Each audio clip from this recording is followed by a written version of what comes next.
As this video begins, we had emerged from a dense forest and had climbed up quite a bit of hill to get to the top of the ridge here. And we come to the small village of Kahren.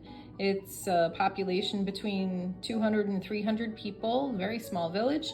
A lot of fields around here, and it's pretty much always been an agrarian village. The reason why Kahren is so important to us is that this is where our family actually comes from. My great-great-grandparents, Johann and Katherine Delfeld, my maiden name is Delfeld, lived here up until 1862. And before them, there had been a long line of Delfelds, although the name was sometimes spelled differently through history. For centuries, we had had family living in this small village. And in 1862, Johann and Katherine decided that they were going to move to the United States. I actually am thinking about doing a more full video on our family's heritage, but I have a lot of questions and I have to do quite a lot of research before I really get into it. But what I can say is that here's Katherine. Johann had passed away in 1881, so about 20 years after they got to America. But Katherine lived for another 20 years beyond that, long enough to get her picture taken. I don't think we have any pictures of Johann. Is this Stefan? Yeah. Ah. And here is our family friend, Stefan Zarin. His family also goes way, way back in the village of Kahren. Stefan still lives here in his family home. More on him later. Pretty much as soon as we arrived in the village, we walked through Stefan's house, up the beautiful terraced backyard, up to the next street up, and then along that street to our old homestead.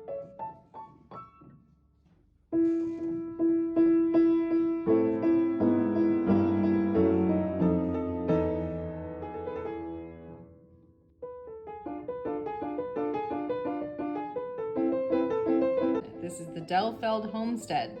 Now, this is basically a house that has been cut in half. It used to be a barn connected to the right here of this house. So you're looking at the main part of the house and then there was a barn connected to it. Stefan's house, the Zarin house, actually, you can see clearly that there's two different structures here. There's the house for the family to live in on the left, and then the barn is on the right. Now, the Zarins did a beautiful renovation of the house, and now they just live in a really, really big house that they just renovated the barn into living quarters. But you can see that that is one choice that you can make. You can renovate the whole thing into living quarters, or you can just cut it off. And in this case, you can kind of see that there's a construction zone on the right there. So where the barn used to be in our old family homestead, now there's going to be apartments. If you continue down the same road and veer up a small hill, you will see the Catholic Church. Now, I think that this sign is saying that the church was built in 1733 and renovated through the years. If it was built in 1733, remember that my great-great-grandparents lived here until 1862, so they probably worshiped in this church. They were probably married here, baptized. All 6 of their children were probably baptized here, and they probably went to church here every Sunday. My favorite part of history is how day-to-day people actually lived. I'm not so interested in kings and battles, but I love thinking about how day-to-day people actually lived. So to think of this family farming their land, living in this house, worshiping in this church, and then having that family connection with them as well. It's very special. I don't take it for granted. I'm really astonished and amazed that I get to experience this. And of course, share it with my children and my husband as well, so my children can know their heritage a little better too.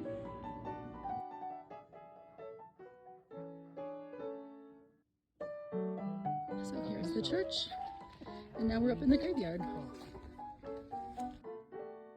So it is time to tell the story of how it is that we know Stefan and his parents, Maria and Otto, who now have passed on. The story goes that in the 1970s, this is 90 years after the original journey of Katherine and Johann coming to the United States, my parents decided to do the reverse trip. They had heard about this town called Kahren, where our family derived from, and they decided they were going to journey to Kahren and find out if there were any Delfelds left.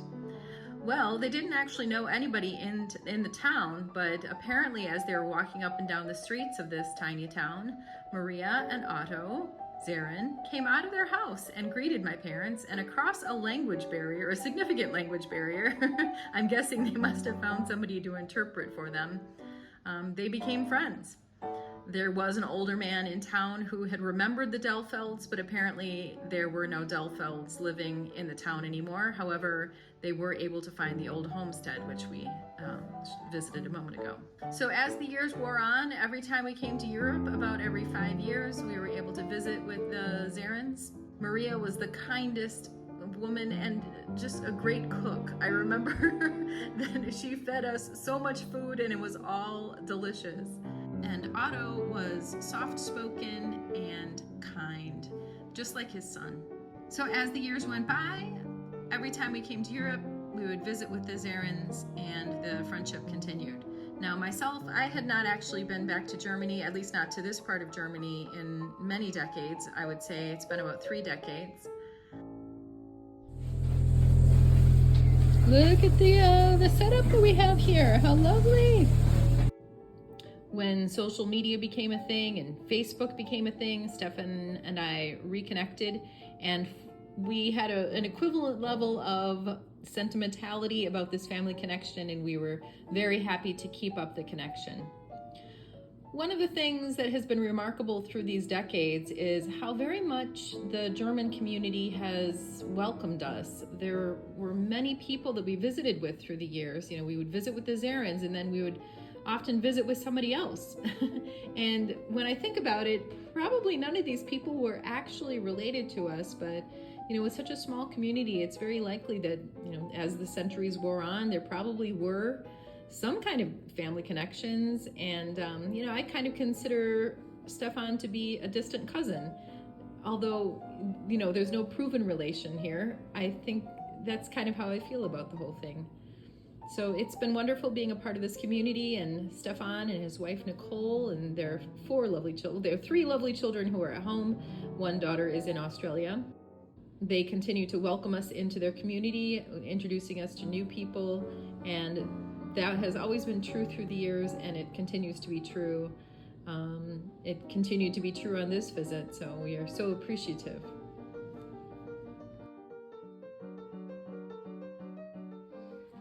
Oh, and so this is Fish. Fish is here. This is a small town, I believe even smaller than Kahren, which is about 6 miles away. And Mom wanted to come here to see these signs that are along a river, although now there is no river, it is dry. Okay. 2 things children must. Yeah, from their parents, roots and wings. Yeah. That's from Goethe. Oh, from Goethe.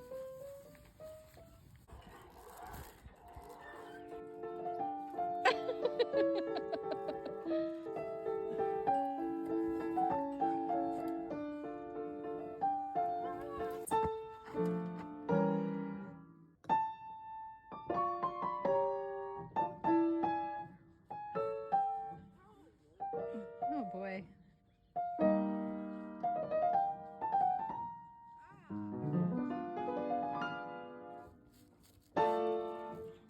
You ready?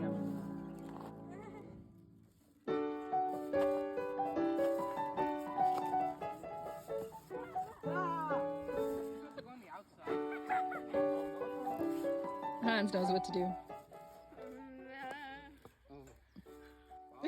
Ah. I was just trying to readjust my shoe. Okay, that is it.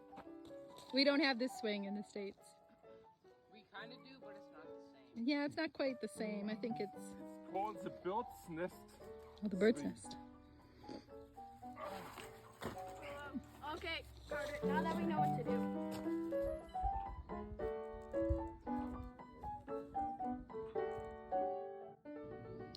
Stefan and Nicole held a barbecue with a fairly substantial group of friends, and a lot of people brought things to the potluck all delicious. All of it was delicious. I did not take enough pictures. That is not like me. I'm quite the archivist, so I usually take pictures of absolutely everything, if not video. I didn't take a lot of video of this get together, but I guess that goes to show how much I was enjoying the conversation and the food.